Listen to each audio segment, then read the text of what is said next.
नमस्कार, स्वागत है आपका किसान मित्रों के प्रति समर्पित हमारे खास कार्यक्रम पूसा समाचार में।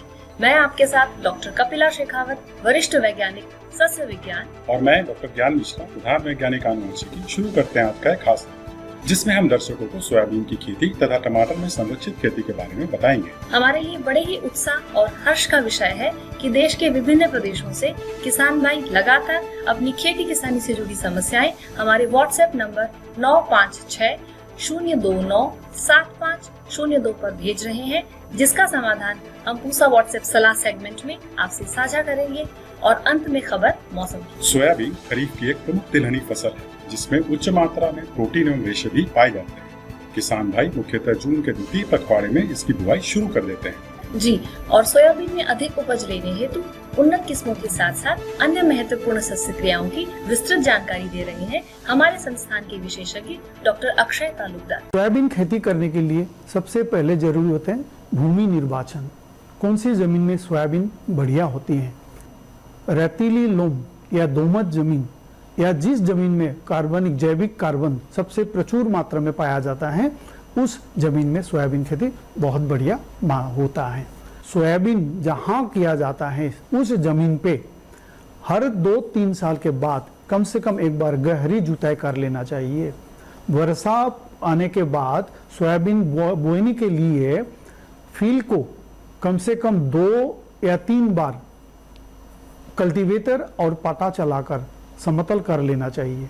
अंतिम बार कल्टीवेटर चलाने के समय प्रति हेक्टर के लिए 5 से 10 टन गोबर का खाद या 2.5 टन मुर्गी का खाद मिलाकर दे देना चाहिए। उत्तर मैदानी क्षेत्र, जिसमें हमारा दिल्ली भी शामिल है, इसमें सोयाबीन के किस्में जैसे पूसा 12, SL 952, NRC 130 आदि उत्तम किस्में माना जाता है। मध्य क्षेत्र के लिए, जिसमें मध्य प्रदेश भी आते हैं, उसके लिए JS 2034, JS 116, JS 335, NRC 128 आदि उत्तम किस्में माना जाता है। सोयाबीन का बीजों का अंकुरन 100% 70 से कम नहीं होना चाहिए। अगर प्रतिशत 70 से कम है तो सोयाबीन का बीज का दर भी उसी हिसाब से बढ़ाना चाहिए। बुआई से पहले सोयाबीन बीजों को थीराम, कार्बेंडाजिम आदि दवाई से शोधन कर लेना चाहिए। जो रीज एंड फारो पद्धति या चौरी करियों के ऊपर सोयाबीन का सोइंग करना चाहिए। सोयाबीन का बोनी हमेशा कटारों पर करना चाहिए। एक कटारों से दूसरी कटारों का दूरी 30 से 45 सेंटीमीटर होना चाहिए। पौधों से पौधों की दूरी भी 4 से 5 सेंटीमीटर होना चाहिए। और सोयाबीन के बीज 3 से 4 सेंटीमीटर की ज़्यादा गहराई में बोना नहीं चाहिए। हर प्रति हेक्टर में 65 से लेकर 75 किलोग्राम बीजों का जरूरी होता है। प्रायः प्रति हेक्टर के लिए 56 किलोग्राम यूरिया, 450 से लेकर 625 किलोग्राम सुपर फॉस्फेट एवं 34 से लेकर 84 किलोग्राम प्रति हेक्टर की दर से म्यूरेट ऑफ पोटाश व्यवहार करना जरूरी होता है। जून 15 या 20 से जुलाई 5 तक यह समय सोयाबीन बोने के लिए सबसे उत्तम माना जाता है। सोयाबीन वर्षा निर्भर फसल है, परंतु लंबी अवधि तक अगर बारिश नहीं होते हैं तो सोयाबीन में जल प्रबंधन का बंदोबस्त करना जरूरी होता है। नवजात पौधा, फल आना, फली भरना, इस समय पानी का बहुत जरूरी होता है।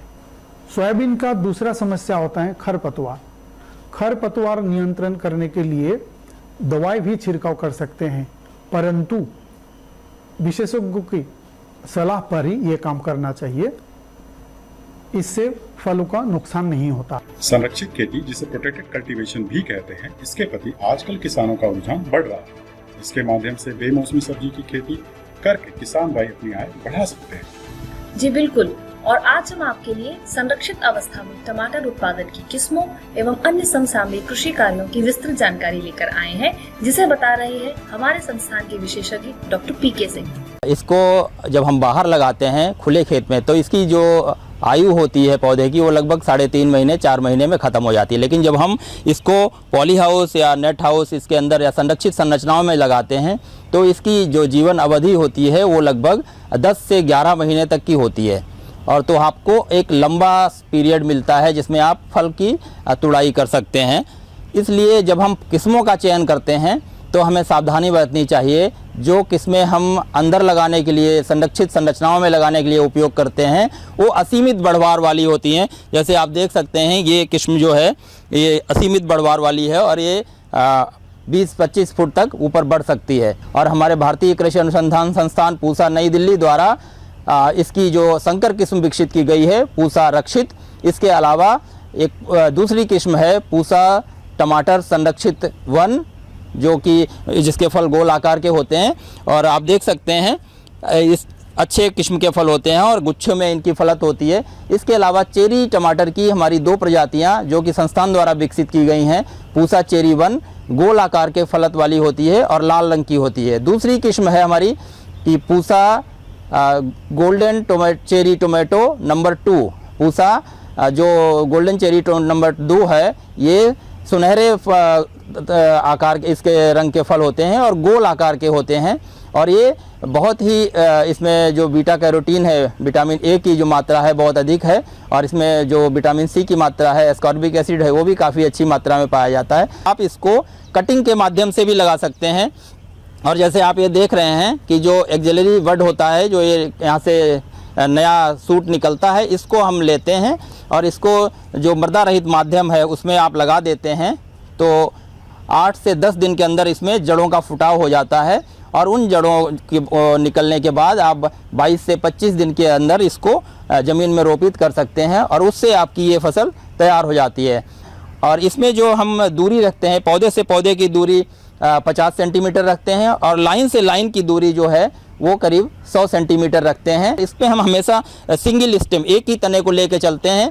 लगभग 1000 स्क्वायर मीटर में हमें जो शुद्ध आय होती है वो लगभग 1,30,000 रुपये के आसपास होती है। इस समय जब गर्मी का मौसम होता है तो इसमें थोड़ा कीट पतंगों की समस्या बढ़ जाती है। जैसे कि इस समय जो रस चूसक कीट हैं उनकी तीव्रता हो जाती है, चाहे वो सफ़ेद मक्खी हो या जो हमारी माइट है रेड माइट है स्पाइडर माइट, तो वो लाल मकड़ी की समस्या हो जाती है। तो इससे बचने के लिए हमारे किसान भाइयों को जो एलो स्टिकी ट्रैप हैं उनका इस्तेमाल करना चाहिए। उससे आपको ये पता चल जाएगा कि अब आपके पॉली हाउस या नेट हाउस या जो भी संरक्षित संरचना है उसके अंदर जो कीटों की संख्या कितनी हो चुकी है। इसके लिए आप नीम सीड कर्नल ऑयल जो है नीम का तेल है 5 मिलीलीटर तेल को प्रति लीटर पानी में मिलाकर इसका स्प्रे कर सकते हैं। इससे भी इसकी रोकथाम हो सकती है। इसके अलावा जो सफ़ेद मक्खी है उसके लिए आप 1 मिलीलीटर इमिडाक्लोरोपिड दवाई को 3 लीटर पानी में मिलाकर उसका भी स्प्रे कर सकते हैं।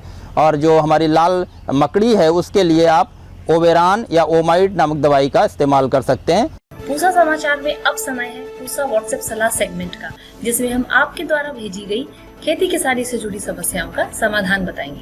गोरखपुर उत्तर प्रदेश से प्रवीण मौर्य जी ने खीरे के पत्तों में पीले धब्बे पड़ने की समस्या बताई है। आपकी फसल में विषाणु का प्रकोप हुआ है जो कीटों से फैलता है। इसके जैविक नियंत्रण हेतु नीम के तेल के 1% घोल का छिड़काव करें तथा रासायनिक नियंत्रण हेतु इमिडाक्लोप्रिड की 60 से 65 मिलीलीटर मात्रा को 200 लीटर पानी में घोल बनाकर 1 एकड़ की दर से छिड़काव करें। बसना छत्तीसगढ़ से वेद प्रकाश जी ने फूल गोभी में कीट की समस्या बताई है। आपकी फसल में पेंटेड बग नामक कीट का प्रकोप हुआ दिख रहा है। इसके रासायनिक नियंत्रण हेतु इंडोक्साकार की 200 मिलीलीटर मात्रा को 200 लीटर पानी में घोल बनाकर 1 एकड़ की दर से छिड़काव करें। आवश्यकता पड़ने पर 7 से 10 दिनों के बाद इसका एक बार पुनः छिड़काव करें। सोनभद्र से राहुल मौर्य जी ने गोभी की नर्सरी में पौध के गलकर गिरने की समस्या बताई है। आपकी नर्सरी में डैम्पिंग ऑफ रोग का प्रकोप हुआ है। इसके समाधान हेतु बीज बोने के 3 सप्ताह बाद मेटलैक्सिल की करीब 20 ग्राम मात्रा को 10 लीटर पानी में घोल बनाकर नर्सरी बेड में छिड़काव करें। अगर दिन साफ हो तो 4 दिन में एक बार और अगर बादल हो तो 2 दिन में एक बार पुनः छिड़काव करें। मध्य प्रदेश से अमर संगीत जी ने मूंग के पत्तियों के पीले पड़ने की समस्या बताई है। आपकी फसल में येलो मोज़ेक वायरस का प्रकोप हुआ है जो कीटों से फैलता है। सर्वप्रथम प्रभावित पौधों को खेत से हटा दें और इसके रासायनिक नियंत्रण हेतु इमिडाक्लोप्रिड की करीब 60 से 80 मिलीलीटर मात्रा को 200 लीटर पानी में घोल बनाकर 1 एकड़ में छिड़काव करें। आइए जानते हैं आने वाले सप्ताह देश भर में कैसा रहने वाला है मौसम का हाल मौसम खबर में। भारत मौसम विज्ञान विभाग द्वारा दिए गए मौसम पूर्वानुमान के अनुसार अगले 5 दिनों के दौरान पूर्वोत्तर राज्यों में वर्षा की संभावना है। 4 से 6 जून के दौरान अरुणाचल प्रदेश, 4 से 7 जून के दौरान असम और मेघालय और 5 से 6 जून के दौरान नागालैंड, मणिपुर, मिजोरम और त्रिपुरा, 7 से 8 जून को उप हिमालयी पश्चिम बंगाल, सिक्किम, अंडमान और निकोबार द्वीप समूह में अलग अलग स्थानों पर भारी वर्षा की संभावना है। अगले 2 दिनों के दौरान केरल और कर्नाटक के कुछ स्थानों पर भारी वर्षा की संभावना है। अगले 2 दिनों के दौरान पश्चिमी हिमालय क्षेत्र और उत्तर पश्चिमी भारत के आसपास के मैदानी इलाकों में कुछ स्थानों पर गरज के साथ बिजली गिरने और तेज हवाएं चलने के साथ वर्षा की संभावना है। 9 से 11 जून के दौरान पूर्वोत्तर भारत, पूर्वी भारत, दक्षिण प्रायद्वीपीय भारत और द्वीपों में अलग अलग स्थानों पर गरज के साथ भारी वर्षा की संभावना है। दक्षिण पश्चिमी और पश्चिम मध्य अरब सागर के ऊपर तेज हवा 40 से 50 किलोमीटर प्रति घंटे की रफ्तार से 60 किलोमीटर प्रति घंटे की रफ्तार तक प्रबल होने की संभावना को देखते हुए मछुआरों को सलाह दी जाती है कि वे इन क्षेत्रों में उद्यम न करें। प्रिय किसान भाइयों, बहनों और दर्शकों, आशा करते हैं कि पूसा समाचार का यह अंक भी पिछले अन्य अंकों की तरह आपकी खेती किसानी से जुड़ी समस्याओं के समाधान में जरूर सहायक सिद्ध होगा। आप सभी दर्शकों से निवेदन है कि अधिक से अधिक संख्या में हमारे संस्थान के चैनल को सब्सक्राइब करें और पूसा समाचार के हर अंक का लाभ उठाएं। आप फेसबुक और ट्विटर के माध्यम से भी हमसे जुड़ सकते हैं। कृषि से जुड़ी समस्याएं या अधिक जानकारी हेतु आप हमें दिखाए जा रहे नंबर पर संपर्क करें।